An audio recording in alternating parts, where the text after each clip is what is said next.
नमस्कार दोस्तों, आज फिर पिता की दो ऐसी कहानियां सुनते हैं जिसे सुनकर आपका दिल जरूर भर जाएगा। लेकिन आगे बढ़ने से पहले आपसे विनती है कि आप इस चैनल को जरूर सब्सक्राइब कर दें। धन्यवाद। एक दिन अंश अपने माता पिता से इस बात के लिए शिकायत करने लगा कि वे कभी उसको अकेला अपने दादा दादी के पास जाने नहीं देते। अब वो बड़ा हो चुका है और वो अकेला ट्रेन से सफर कर सकता है।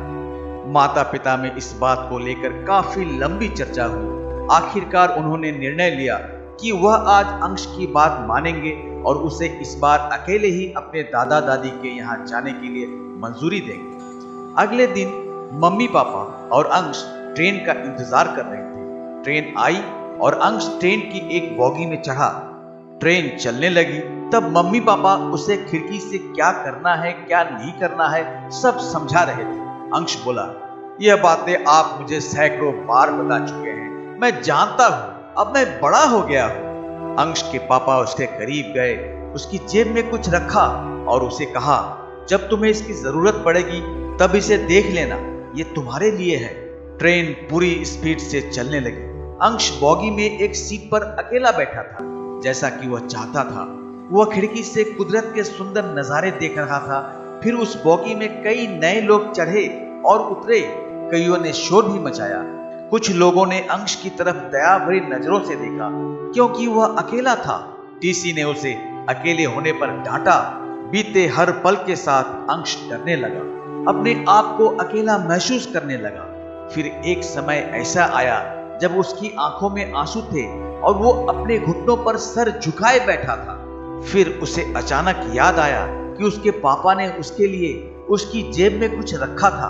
उसने जल्दी से अपनी जेब चेक की, जिसमें एक चिट्ठी निकली। उस चिट्ठी को अंश ने खोली और पढ़ी, जिसमें लिखा था, बेटा फिक्र मत करो, मैं तुम्हारी बोगी के पीछे वाली बोगी में ही हूं। अंश की आंखें जो पहले आंसुओं से भरी थी अब खुशी से चमक उठी।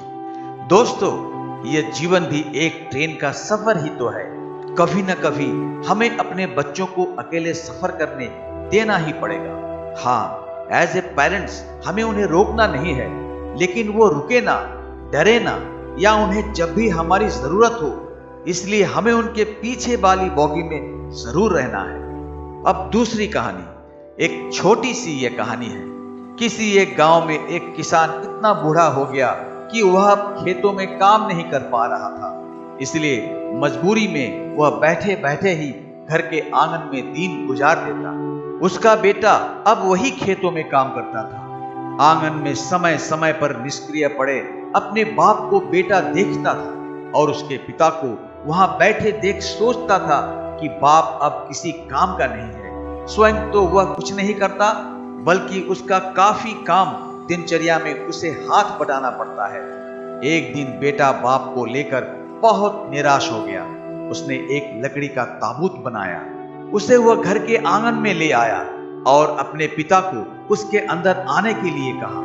पिता बिना कुछ कहे अंदर आ गया। ढक्कन बंद करके बेटा ने ताबूत को पहाड़ के किनारे तक खींच लाया, जिसके नीचे एक मजबूत चट्टान भी थी। जैसे ही वह मंजिल के पास पहुंचा, उसने ढक्कन पर हल्की थपथपाहट की आवाज सुनी। ताबूत के अंदर से बाप ढक्कन खोलने के लिए कह रहा था। बेटे ने ढक्कन खोला तो बाप अभी भी शांति से वहीं लेटे हुए था।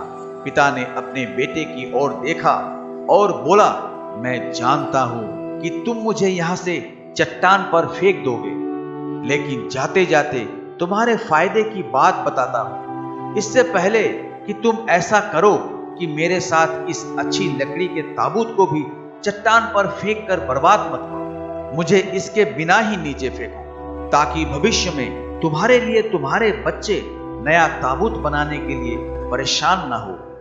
तो दोस्तों, ये मत समझना कि आप अपने माँ बाप के साथ क्या कर रहे हो या क्या करने जा रहे हो, ये आपके माँ बाप नहीं जान पाते। ये सोचना आपकी भारी गलती है।